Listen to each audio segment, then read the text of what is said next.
Don't you just love those reading months where everything you pick up is an excellent book? June was like that for me, and I'm so grateful. It's time to update my reading journal, so let's take an in-depth look at each of the books I read in June, have a look at my June reading stats, and also at my reading stats for the first half of 2025. Hi, I'm Erin. Let's talk books. I've been in this reading journal for 6 months now. This is a 9x9 inch square journal from Archer & Olive, and honestly, I think it's maybe a little bit too big. I don't think I'll have any trouble fitting the rest of the year into this journal.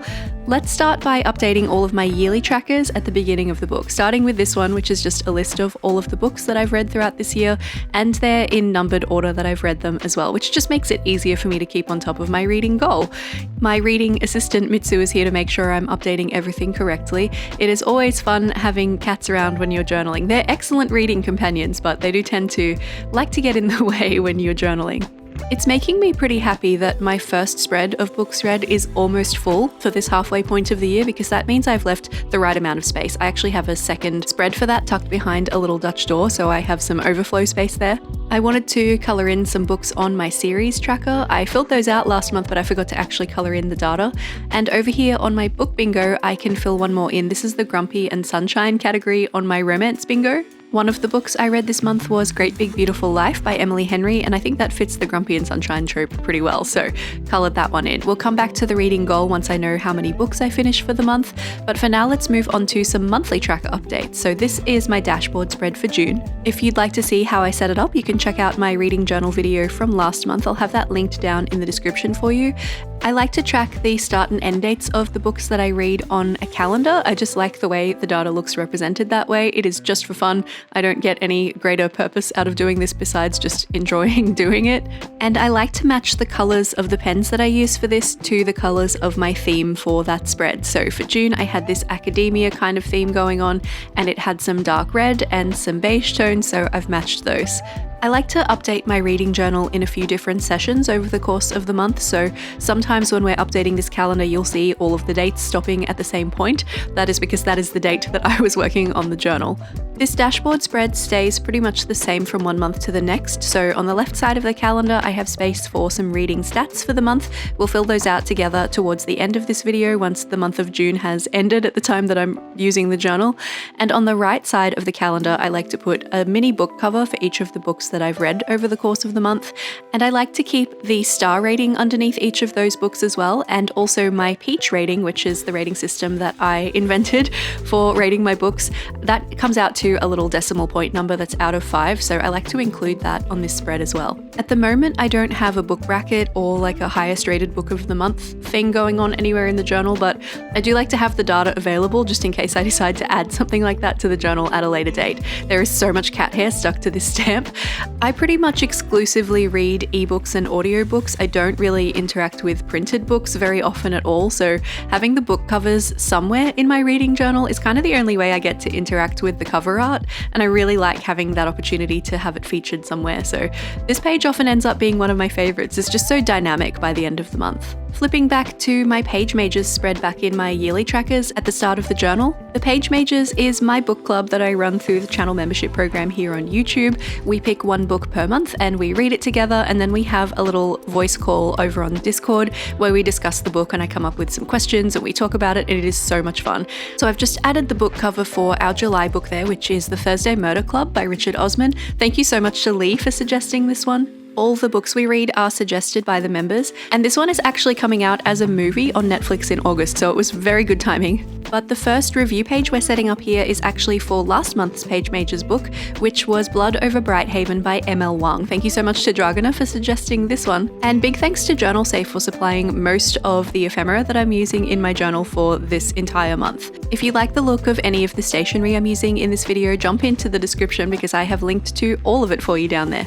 So let's talk a bit about Blood Over Brighthaven by M.L. Wang. I will never give you spoilers in the voiceover, but I will be having spoilers in the written parts of my review that I actually put in the journal. So if you don't want spoilers, don't read what I write on the pages. Which actually makes talking about this book kind of hard because it has lots of twists and turns. It describes itself, at least on Goodreads, as a dark academia fantasy and a tragedy, and I would agree with that, but also this book is really confronting. I definitely recommend that you read the content warnings for this one before you dive in. Our main character, Siona, is a student of magic, and she is trying to get into a magic academy that has traditionally only ever accepted men. She's trying to be the first ever female high mage. And the mages in Tehran in this world are very, very powerful people. On the flip side, the Quen, the people from a different land that have been kind of forced out by this blight that has been destroying their families and their crops and their world, are very much seen as inhuman by the people of Tehran. They are essentially enslaved. But when Siona teams up with Tommel, who is one of the Quen servants at the university,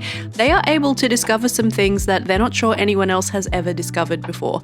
And that is literally all I can tell you about this book. Like, if I tell you anything else, it will be spoilers, and I don't want to do that. So I will say that I found this book difficult to read. I really enjoyed it, but I did not find it an easy book to read. It was confronting for me, especially with the way things are in the world right now. There are a lot of parallels, and it is quite terrifying. But I think it is an important book to read, if that makes sense. And something that I think bodes really well for it too is that of all of the page mages that I have gathered ratings from, I like to get that data from them and find out what we rated books out of 5 and work out an average. Everyone who has provided me with that information so far rated this book above 4 stars. That's pretty unusual for us. We usually have a bit more of a spread because obviously different people like different things, and I think that's really interesting too. But really high scores across the board for this one from my book club. So if you are interested, I recommend that you check the trigger warnings but go in blind besides that and just get on the ride. I found this one really difficult to rate because I don't know that I'd necessarily say I enjoyed the book, but I did also find myself fascinated by the book. The rating that I've given it here is 3.8, which technically would round down to sort of 3 3/4. I'm rounding it up to 4. I think it deserves that, even though that's not what I've written on the page here. I'm calling it a 4. This is a really odd one for me because it is something I would absolutely recommend to lots of people to read, but I don't think that I would ever go back and read it again myself. Anyway, now for a complete change of pace, let's set up a reading journal review page for The Ornithologist's Field Guide to Love by India Holton. I love this author so much. She is so sweet and charming and needs to be protected at all costs. Something that I fall into the trap of with my reading journals very easily is that I do most of my decoration around the outside edges of each page, and that tends to thicken up the book kind of quickly. So every now and then, to try and balance that out a little bit, I'll set up a review page where the decoration is through the center, just to try and give some of the bulk back to the middle of the book. It doesn't matter that much, but it does make using the future pages a little bit easier when things aren't kind of becoming concave as you move through the book. All of the elements on this page besides the book cover are from Journal Say. Again, I've got some stamps of little birds, which I thought was just so absolutely perfect. The floral PET tape is from Journal Say.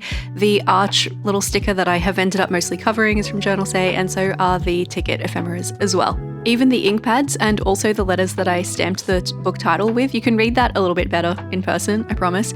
In my head, the book cover was purple, and it is, but it's kind of a burgundy purple. It's not quite the purple that I went with for the rest of the decoration, but I'm so fine with that. You are supposed to put these silicone stamps on a little acrylic block to stamp them, but I was feeling really lazy, so I just did it with my fingers instead. I have read 2 of India Holton's books before. They are the first 2 from the Dangerous Damsels series. This book is the first one in her new series, Love's Academic. There are currently 2 of them out, with a 3rd one coming soon. They are the sweetest, wittiest historical romance. They are so gorgeous. They are so much fun to read.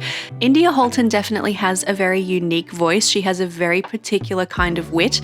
I don't think she's probably everyone's cup of tea. She is certainly my cup of tea. The best advice I can give you is, I think if you're a romance reader who enjoys the odd spot of Terry Pratchett, you will get into these books. They're self-aware, they wreak havoc with tropes in the most delightful way. Occasionally they break the fourth wall like they're Ferris Bueller, but in the Victorian era, it's just the best. In The Ornithologist's Field Guide to Love, the main character Beth is an up-and-coming ornithologist. She's working as an assistant, essentially. She's traveling the world and helping to find rare and special birds. But in an Indiana Jones kind of a way, where it's a lot of adventure.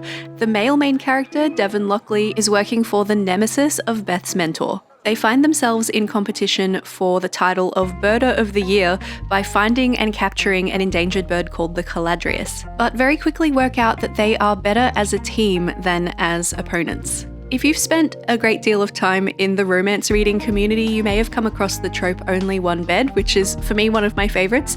This book takes that trope and completely flips it on its head. In this book, you have the trope of too many beds.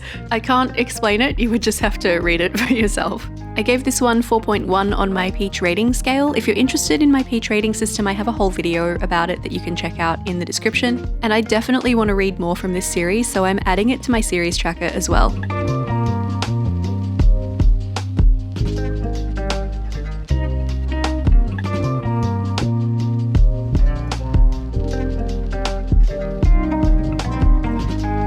Series tracker updated, so let's go back to our next blank page for our next review. This one spanned the course of 2 months for me reading this book. I started it in May and I finished it in June. This is The Hedge Witch of Foxhall by Anna Bright. It feels really nice having these two books next to each other in the journal somehow. They're quite different, but I feel like they'd be friends. I'm decorating this one with some washi tapes from Leela Journals. The wide one that's kind of like a wallpaper is from Leela Journals, and the two narrower ones are from Paper Monogatari, as well as the adorable little fox. There is a fox that features quite heavily in this story called Cadno, so I thought that was a good representation of him, although I don't think he was actually an orange fox in the story, but best I could do, so that's okay. I do really enjoy matching my stationery to the books that I read. It isn't always possible though, and sometimes I just won't even try if I don't have anything that is within the realm of a book at all. I'll just kind of do a very bare bones review. I'm not doing any of those in this video because I loved all of the books that I read and I did have things that I felt were a good match for most of them. This page I think ended up really cozy, and that makes me really happy because this book is really cozy. This one is a fantasy romance that is based in Welsh folklore. It's a standalone, it's not part of a series, and if you're someone who likes to really be able to pronounce the names in your fantasy books, then I will warn you, this one will require some studying from you because Welsh names, if you don't understand them, can be a bit to wrap your head around. If you're someone who just goes in your head when you get to a name you can't pronounce, though, you might be just fine. This one is told from 3 points of view. First is from Fionn, who is the Hedge Witch, the titular Hedge Witch of Foxhall. A Hedge Witch is a witch that just practices on her own. She's not part of a coven, she just rolls solo. And Fionn is part of a witchy family, but she has rejected the coven that they're part of because she doesn't agree with the way that they operate. Our other 2 points of view are from 2 princes, David and Taliesin, who are kind of battling it out for the throne, although David doesn't really want it very much. Their kingdom is at risk and their magic has vanished, and so the 2 princes are tasked with finding a way to fix the situation, and whoever returns victorious becomes the king. They both go about it in really different ways, but Taliesin's method is to seek out a witch to help him get the magic back, even though he's actually really terrified of magic. And guess which witch he finds? It's our girl Fionn. So we're kind of on a magic quest. We've also got a love triangle. I'm not usually interested in love triangle romance stories, but I think this one is handled really beautifully and gracefully. And I'm not 100% sure, but I think in some of the folk traditions they might mention Morris dancers, because they mention dancers with bells strapped to their knees, and I am a recreational Morris dancer, so that made me really, really happy. Although I don't dance border, I do Cotswold and Northwest. Really high rating from me on this one. I gave it 4.4, which I'm rounding up to 4.5 stars. Just flipping back to my June dashboard spread so I can make sure that information is over here too. And up until this point, I feel like all the book covers looked really nice with the page. I'm adding Emily Henry's Great Big Beautiful Life here, and it is bright orange, so it doesn't quite match, but it's not like not a match either. I like to keep a sticky note with a little list on it of book covers that I still need to print and cut for my reading journal, so that's what this little yellow bit of paper is for. If you're interested in finding out how I make my book cover stickers, I have a video about that. I print them with my home printer and then I use my Cricut to turn them into Kiss Cut stickers, so it's a little bit of a process and you do need a Cricut for that, but let me know if you'd like a non-Cricut version of that video and I can make that for you if you like. So Emily Henry's Great Big Beautiful Life is our next one. This is very much a summer romance kind of a read, so I'm going with bright colours, always typically a little bit influenced by the book cover, but I don't have that much orange stuff. I'm not really a fan of orange around me as a colour very much, so I'm going with kind of the closest things. I've got this wide floral tape that's from the washi tape shop that I'm using to line the edge. I've torn a sheet of that in half as well to give me a bit of a more romantic edge, and I have these little watercolour stickers that I thought were a good match. These ones are from Journal Say. They're definitely giving summer holiday kind of vibes, maybe not quite as beachy as I would like for this particular book, but that's okay, they'll do the job. I'm busting out my large silicone stamps for the heading for the book title here, and I'm stamping those ones in. I do have an orange stamp pad, so that's worked out really well. I find silicone stamps don't really work very well with my marker system where I usually colour in a stamp with a pen, so that's okay. When it comes to the silicone ones, we'll bust out the ink pads because we have to. I actually got these stamps from Spotlight, which is a craft store here in Australia. I haven't found any exactly like them elsewhere that I can link you to, but I found some sort of similar ones that are a wood stamp rather than silicone, which is honestly better. I prefer a wood stamp, so that might be a better option than what I've got. And these smaller, also silicone stamps I got from Stationery Pal a while ago, and I hadn't really used them except to test them out, so I thought this would be a good chance. These ones come actually all kind of stuck together. You can separate them, but it's like peeling apart gummy bears. It's very awkward and weird, but that's okay. Once they're apart, you can use them and it's fine. Emily Henry is a highly lauded author for a reason. She knows her way around a romance book, and that cannot be denied. I find her stories a touch hit or miss for me. There are a couple that I really didn't vibe with. People We Meet on Vacation was not really for me, and I really didn't get on with Happy Place either, but everything else she's written, I worship at her feet. She's wonderful. And just because I didn't like something doesn't mean it's inherently bad, it just means it wasn't the right fit for me. Great Big Beautiful Life is excellent. Wow, why did I say that like Bill and Ted? You know what? I stand by it. It's the truth. Our main character in Great Big Beautiful Life, Alice, is a journalist, and she is trying to get her dream job writing a memoir about an aging former socialite who has vanished from the public eye for decades. And she thinks she's a shoo-in because she tracked her down, but when she shows up for an interview, she finds that she's actually being pitted against another writer, Hayden, who already has a Pulitzer-winning celebrity memoir on his resume. It's kind of like The Seven Husbands of Evelyn Hugo by Taylor Jenkins Reid if that book was also really funny. Nobody writes a love interest like Emily Henry. The men in her books are just on another level. I've given this one 4.4, which is actually the same rating as The Hedge of Foxhall, which rounds it up to 4.5 stars. Well worth the several weeks long wait in the library hold line for the audiobook. I think it was worth it. If you've been following along with my reading journal videos this year, you will know I have been singing the praises of one Brigid Kemmerer and her Cursebreaker series and the series that follows it, Forging Silver into Stars. Which means it will probably come as no surprise to you that I read the third and final book in the Cursebreaker series in June. That book is A Vow So Bold and Deadly, and guess what? I loved it too. I don't often acquire new stationery specifically to match a book in my reading journal. I usually prefer to just work with what I've already got, but I went looking for something for this book because I just so wanted to celebrate this series, and thankfully Journal Say had this PET tape that is pre-cut that was the perfect match, so just gonna whack a bunch of those stickers over the top of some black paper and call it a day for this one. I also printed a header for this one with my foam printer and cut it out with my Cricut again because I did that for the previous two books in the series, and I just felt like it would be more consistent if I did that. The font I used is the same as the one that I used for the previous two as well. It's called Cinzel Decorative, and you can just chuck a capital anywhere within the word if you want to make it look like a fantasy book cover, and that's just so easy. I love it. I've been using that font for everything lately. It's really hard to see on camera, particularly at the top of the page, but this PET tape actually has this beautiful depth of color. It's red, but in a deep kind of crimson-y way, and it has this gold embellishment that's so beautiful, but like also kind of holographic as well. It's really gorgeous. It screams fantasy. I love it.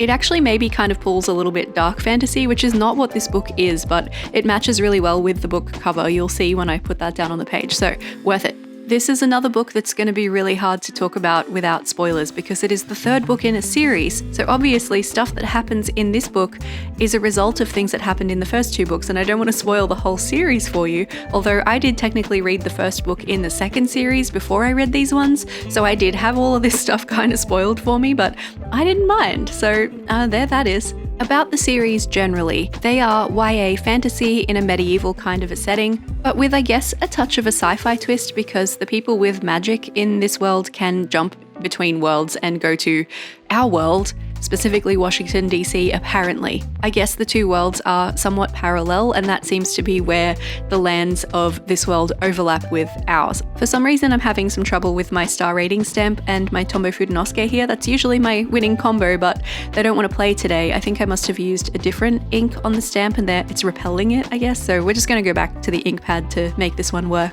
So I can't really tell you anything about what happens in this book because it would give so much of the first two away, but I can tell you some of the themes of the book, and hopefully that will give you a bit of a taste of what the whole series is about, and that might make you interested. I don't know, maybe it won't. So the first book is from the perspective of a prince and the girl that he rips out of Washington, D.C. to try to make her fall in love with him because it is a Beauty and the Beast retelling. The second book is from the perspective of Gray. He is Ren's right-hand man, and he goes on quite a journey of self-discovery in this book, and it's also told from the perspective of Liamara, who is a princess of the neighbouring kingdom that they are at war with in Emberfall. And this third book is from all of their perspectives, which I thought was a really interesting way to tie everything back together. And Peaches agrees. You always have to have the cat's seal of approval. I've talked about this with regard to the previous two books, but I love how human these stories are. Most of the time I feel like when you're dealing with fantasy, you're dealing with an obvious good and evil, and that is kind of the case a little bit in this story, but at the same time there is so much just relatable human grappling with decisions that you've made and self-doubt and themes of self-acceptance and forgiveness, and I just find them really refreshing in the fantasy world. I recommend them so much. I gave this one 4.8, so technically I would round that down to 4.75 or like 4.75 stars, but it's close enough to a 5-star read that I think that's as much of a recommendation as you need from me. Definitely give Brigid Kemmerer's books a try. She has also written other stuff that's not YA fantasy, but I haven't read any of those yet. I will definitely be moving on to some of them. And of course I had to have this in my Hall of Fame. I also wanted The Hedge Witch of Foxhall in my Hall of Fame for the year as well. We've got one more book review page to set up for this video. I've got one more book that I finished in the month of June, and funnily enough, it is actually my July Page Majors book club read. I just read it really early. So this one is The Thursday Murder Club by Richard Osman. Part of the reason I read this one so early was just because it was already available immediately through one of my local libraries and I didn't have to wait at all. There are a few members of the Page Majors who live fairly close to me and also have access to that same library, so I thought it would be nice if it was available to them throughout the month that it was relevant for. But also I'm really aware of the fact that this is coming out as a movie on Netflix in late August, which means hype for this book is about to ramp up, which means it may be less available pretty soon. So I was like, you know what, it's there, let's just do it. Bit of a difficult one to match stationery to. I've gone with just some grid pattern washi tapes in black and white because they kind of are minimal enough but match the color scheme of the book cover. So I was like, do you know what? It'll do. I was also at the end of a journaling session here and was kind of ready to be done. So, you know, sometimes the layouts start to suffer a bit just because I'm tired and I want to go do something else. But I do have this really nifty label maker that uses like this plastic tape that when you stamp the letters in, it kind of stresses the tape and it makes it white. And I just think it looks like what they would label case files in a police department with. So that's what I've gone with for the heading. I did basically the same thing for A Good Girl's Guide to Murder because apparently this is just how I approach mystery. It's just with this one thing. I don't have a huge amount of experience reading within the mystery genre. I tend to not enjoy humans being horrible to other humans, so things where murder is involved aren't usually my favorite thing to read, but this is a really cozy mystery book, and I know that is its own genre. I know that's a whole thing. I just haven't dipped my toe in very much of it. I'll be honest with you, it took me some time to get into this book. It has a lot of characters.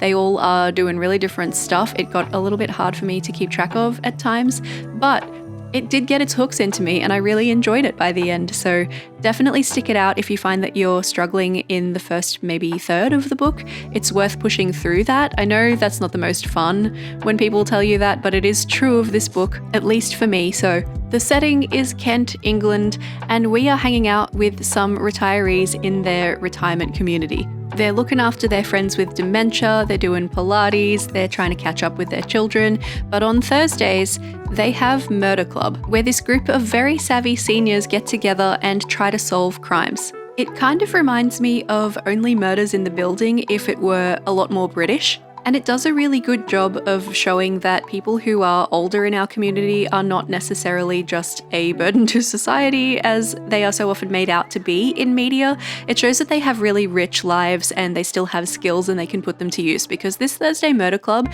is a group of 4 old people who are way sharper than the police. The thing about this story is that there isn't just one murder that's being solved, there are several, and there isn't just one mystery or one secret to figure out, it's all this tangled web, and it's done really masterfully. I believe this is Richard Osman's first book, but he has worked in television production before this, and that makes sense as to why he's such a good storyteller. I did audiobook for this one, so I listened to it, and the narrator is also so delightful. This book has a kind of unusual structure where it's in third-person point of view for most of the story, but every now and then you'll get a chapter of a diary from the point of view of Joyce, one of the crew of the Thursday Murder Club, and she's just having such a good time and she's so erratic in her thoughts, she just writes exactly what she's thinking.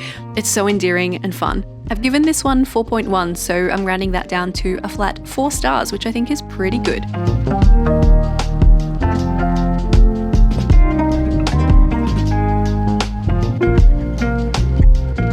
That's everything I read in June, so that means we can flip back to my monthly dashboard and update all of my reading stats for the month.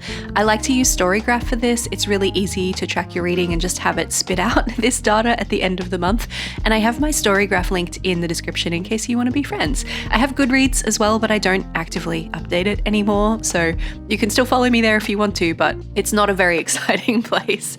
So to start, I'm updating the calendar with all of my start and end dates. I don't track things like how many pages I read per day because I honestly don't always remember to update Storygraph every day. I do typically read most days, but occasionally there'll be one where I don't read anything. So how would I put that on this calendar? You know, I don't want to start and stop lines. I just want them to be continuous.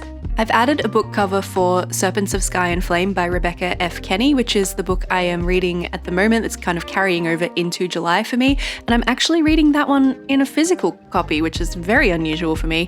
Also, if you follow me on Storygraph, you might have noticed that I started reading Kingdom of Ash.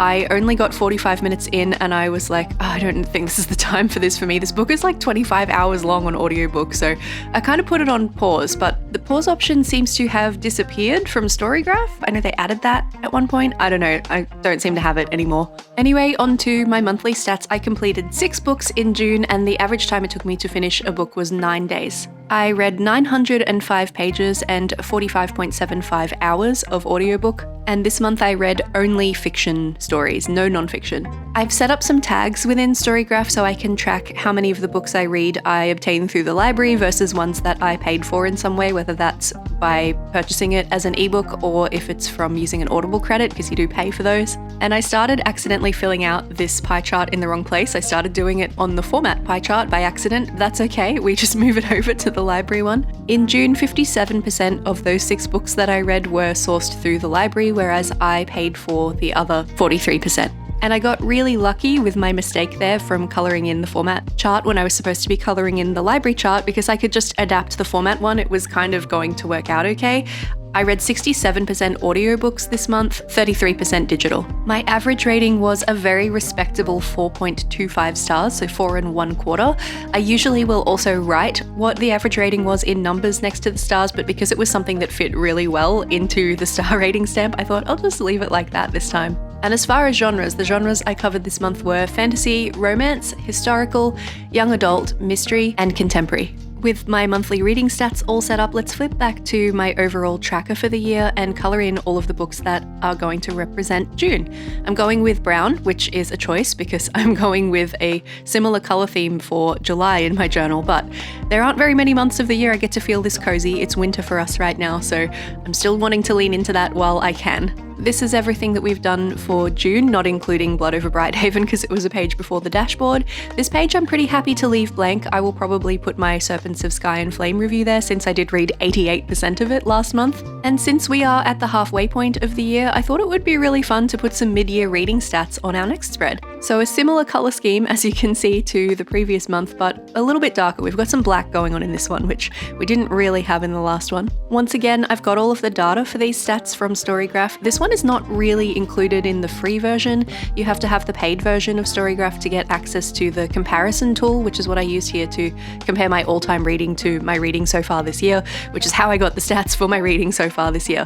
I actually don't pay for Storygraph. I have the free trial of their Plus version at the moment, so I mostly just signed up to the free trial to get access to these stats, but if I like it, maybe I'll continue to subscribe. We'll see. It does give you access to some custom stats that you can track. You can set up your own things based on your tags, but what I'd really like to see is custom date ranges, and it doesn't seem to offer that, so maybe not for me, we'll see. I pulled up all of those stats on my computer because you can access the Storygraph app in browser, and I screenshotted all of the information so I could print them as little Kiss Cut stickers using the same method that I used to print my book covers. And while I was there, I made some headings for this spread for the stats page and also for my overall dashboard page that we'll set up for July on the next spread. And I'm going to use the same theme for both just because I think it's kind of fun. I was enjoying playing with it. Since I knew I was going to be putting down stickers with all of my stats, I didn't really need to leave space to write things. Hello Mitsu, loves to get involved, this little guy. So I didn't really need to worry about covering up too much of the page with my decoration. I just wanted to make sure it was somewhat balanced since there is a lot of black going on those washi tapes. They came in a set, there are actually a couple of others, but I've only used 2 of them here. So I've kind of done a strip of decoration at the top and then a strip at the bottom as well, but I've weighted the bottom left and the top right corners to give it a little bit of extra interest. I really wanted to use the map washi tape. I've had that for a long time. And because this journal is just so huge, I have so much page real estate to work with, I found I really wanted to layer some things behind my graphs and have them peek out around them as well. So I'm adding this script tape. All of these tapes, actually, now that I'm thinking about it, are from Journal Say, whether I got them recently or not, they're available there. So I thought a line of the script washi along the top, a line of the script washi along the bottom, and I'm going to put all of my bar graphs at the top and all of my pie charts along the bottom. When I printed the stickers for the graphs, I included the titles that Storygraph has included so that I knew what they were, but I knew I also wanted to put my own titles over the top, so I made some with this Gothic script. It's called Gutenberg Textura, and it's so beautiful, but every now and then one of the letters looks a little bit funky. But anyway, I made some smaller stickers and I'm just popping those over the top of the titles that Storygraph included. They all also have 2025 on them, and I knew that already, so pretty happy to cover that too. So here are the stats in case you're interested. I have read mostly fantasy this year. I am currently at something like 18 fantasy books, and the next highest is romance at 15. This washi tape is from Paper Monogatari with the bookshelf. It is so lovely. My average rating across everything I've read so far this year is 3.92. I've read 34 books this year, and 29 of them I sourced through the library. My top author right now is Brigid Kemmerer with 4 books, followed by India Holton and T. Kingfisher. Both of those I've read 2 of their books. 65% of the books I've read were audiobooks and 35% were ebooks. 6% non-fiction to 94% fiction. 58% of the books I've read have had between 300 and 499 pages, and 82% of the audiobooks I've read are between 8 hours long and 16 hours long. And I am a 1.35 speed reader, so it takes me a little bit less time than that to actually listen to those books. We're on to the July dashboard spread now, and I do actually need to add pen marks to this page later in the month, so I wanted to set up the functional parts of this spread first before I get too heavy into decorating, mostly the calendar. I did get a bit too excited and add a Monday that didn't need to be there though, so white paint marker to the rescue. What Monday? I don't know what you're talking about. The amazing thing about a square journal is that the dimensions are obviously the same for the page horizontally versus vertically, so even though I plan to use the washi tape horizontally, I could measure it against the vertical of the journal, which just felt a little bit easier for some reason. I personally love tearing my washi tapes down the middle when they're wide like this to make them fit into smaller spaces, and I also really enjoy how romantic a torn edge looks and feels. I like the imperfection of it, so I do that a lot. I'm going to completely line the top and bottom of this spread horizontally with this map tape. I did vertical decorations last month, so I thought I would mix it up a little bit and go with something a touch different. Especially since this spread is exactly the same from one month to the next, it works really well for me, so I'm not looking to change it anytime soon. Although I have been finding, with all this page real estate, I would love to do some waterfall tabs in this journal, but because I can fit all of my monthly stats across one spread because the pages are just so huge, I haven't had an opportunity to do that. And that's making me kind of sad. So let me know what you think. Should I be really indulgent one month and just make all of these stats take up like 3 pages just so I have the opportunity to do some waterfall tabs? Last year I used a B5 journal and it has a little bit less page real estate than these journals, but not that much less. So I feel like I could make it work if I had to, you know, really big titles or something. Let me know your thoughts.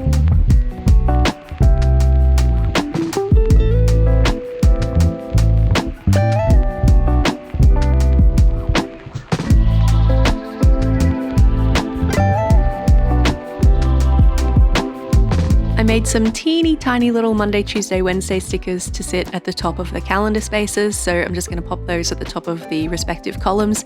And then I'm using a Sakura Pigma Micron 01 for all the fine liner bits here, both for drawing out the calendar lines and also adding the numbers for each day of the month. Once all of those are in place, we can move on to the stats section, which is over on the left side of the page. It felt a little too empty though, so I have this piece of black paper still kicking around from my A Vow So Bold and Deadly spread. I thought it would just bring a little bit of contrast to the page. There's obviously already a little bit going on, but I wanted something to make those stickers with the headings really pop out because they are obviously on an offset. They've got some white space around the printed part, but I felt like they were disappearing into the page a little bit more than I wanted. Of course, now that I've done that on the left side, we'll have to do the same thing on the right to make it look balanced, which means I'm going to have to get another sheet of black paper out to do that, because that was the last of my scraps, but it's okay, it's worth it. And I do still have plenty of white page left next to that to add the actual information for these stats once we get to the end of July, so all's well that ends well. I also went ahead and made some circle stickers so I can use those for my pie charts. It's always a bit tricky placing these. I usually have to move at least one of them, but that's okay. It's part of the process.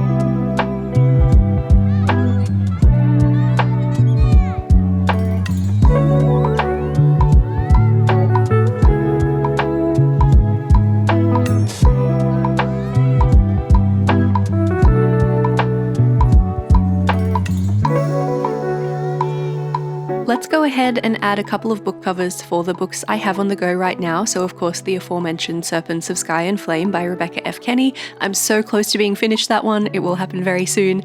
And The Familiar by Leigh Bardugo. The way my system works, if I finish a book in the month, I will put the star rating stamp underneath it. If I don't, and it's a book that continues into the following month, then I won't add a star rating stamp underneath because I haven't finished it to rate it yet. There is a solid chance that I will finish both of these books in July though, so I'm going to go ahead and confidently place my star rating stamps down. Let's go back and flip through all of it, except for Blood Over Brighthaven. I'm sorry, Blood Over Brighthaven, I keep forgetting about you. I am on track to my reading goal, and that makes me happy, although it doesn't really matter. I read really great books in June, and that makes me happy and does sort of matter, so please, please, please let me know what the best book you read in June was. I always want your recommendations. You help me make my maybe next list so much better. If you're keen to read the Thursday Murder Club with the Page Majors, you can check out the join link in the description to find out more info about the channel membership process and how much it costs. And I wish you a glorious month of reading in July. I truly hope the next book you pick up is a fascinating read that stays with you for the rest of time. If you're keen to keep talking about books with me, here is a link to my reading journal playlist for 2025, as well as a video that YouTube thinks you might enjoy watching.